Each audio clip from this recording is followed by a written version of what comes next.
Charlie Kirk's life is no more. It is real life. It's not a movie. It's not a script. And you need to feel something. Coach Greg, in a horrible day in the world of, in the world. Charlie Kirk was murdered for simply being a Christian conservative. He was very polarizing. He got into debates with a lot of people.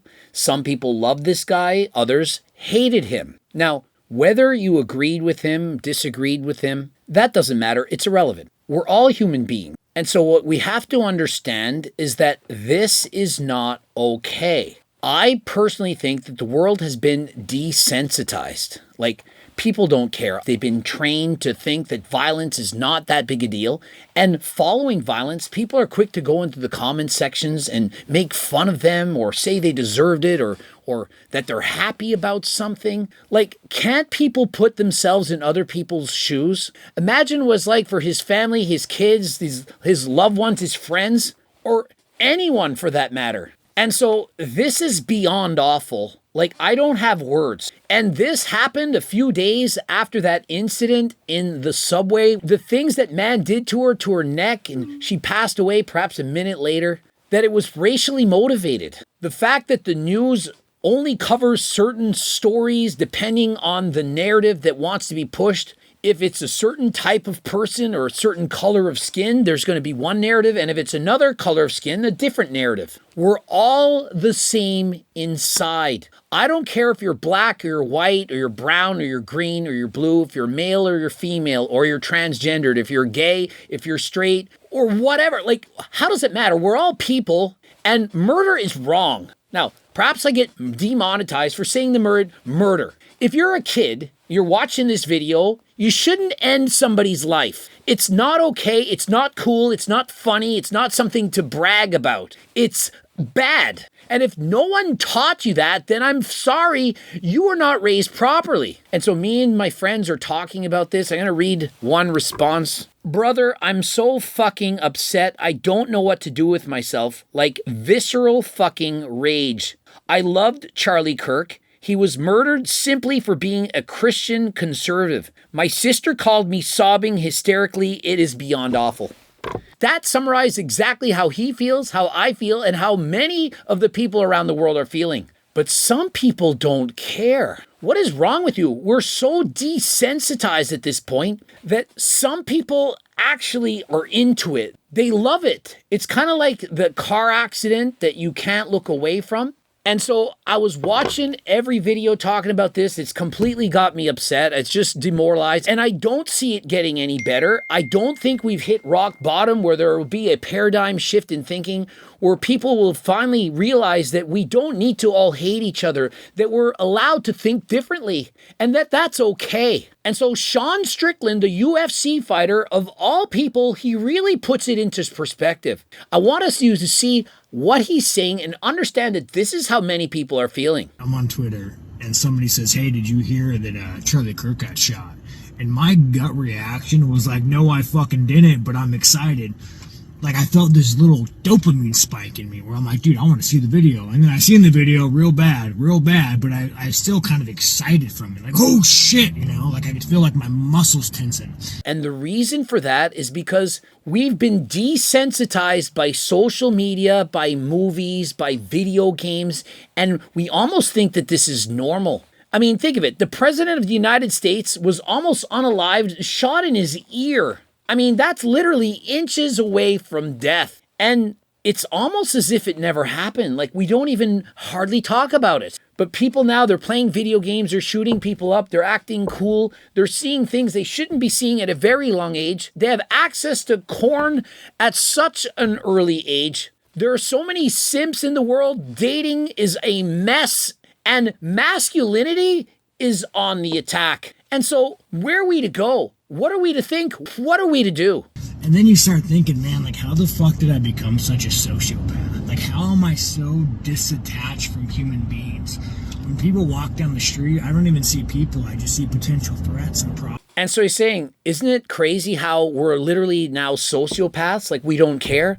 Like, if you look at the story and you just feel excitement. Like, you're like, oh yes, that's going to be some excellent news. I can't wait to see what people are saying, the drama. I can't wait. If you're feeling that instead of empathy, instead of feeling like what is wrong with this world, instead of innate anger towards what's happening and thinking, when will it ever end? If you don't think like that, then there's something wrong with you. And I don't even think it's your fault. I think that we've been brainwashed by the movies, the games, the social media, by other people, and they're doing it on purpose to all of us. It needs to stop. They want us angry at each other. They want us pointing the finger, left versus right, conservative versus liberal. I mean, until this year, I'm going to be honest, I didn't even know the difference between a liberal or a conservative. I didn't know. Now, you can make fun of me, you didn't know, or you think I'm lying.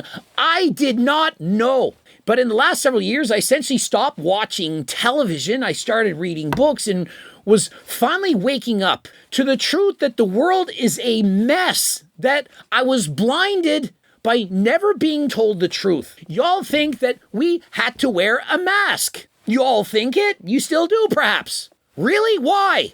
Because somebody said it? Some person of power told us this? What does that mean right now? We're raised from children to listen to adults. When we're kids, we go to school, listen to your teacher. And so they want us to hate each other.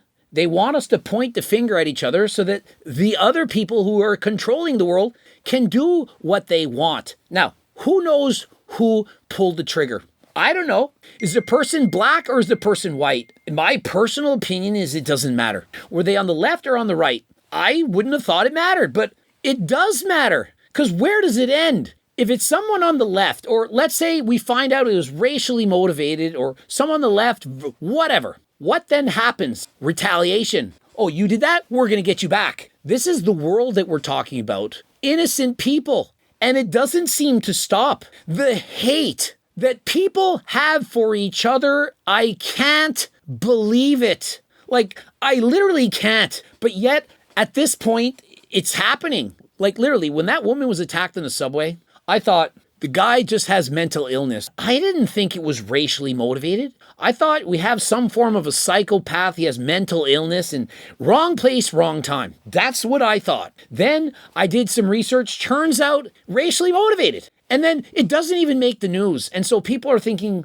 well, why is that? Oh, if it was the other way around, that would make the news. Oh, okay. And so people need to stop looking at whether it happens to somebody who's white or black or male or female or trans, gay or straight. It's all exactly the same. It's either good or it's bad. Not who is doing it, but what did they do? Was it evil or was it not evil?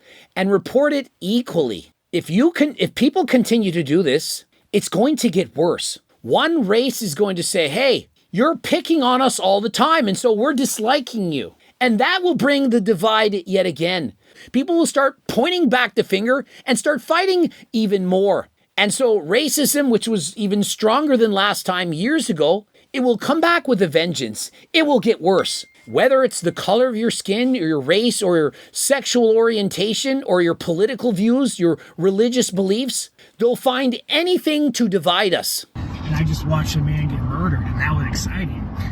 And I have to ask myself, like, how did we become a generation of sociopaths? When you've seen something 500 times in a movie, it becomes almost boring. It doesn't have the same effect. The more times your brain is accustomed to something, the more times it's seen something or gone through something, the easier it gets. And so, of course, this is happening. People have seen murders happen so many times for so often, especially in movies and so on, that when you see it happen in real life, you almost think it's like a movie. I mean, did we not see this with Raha Jackson? When he beat that man 23 times, he punched him as he was unconscious. And people were cheering, watching this on live stream.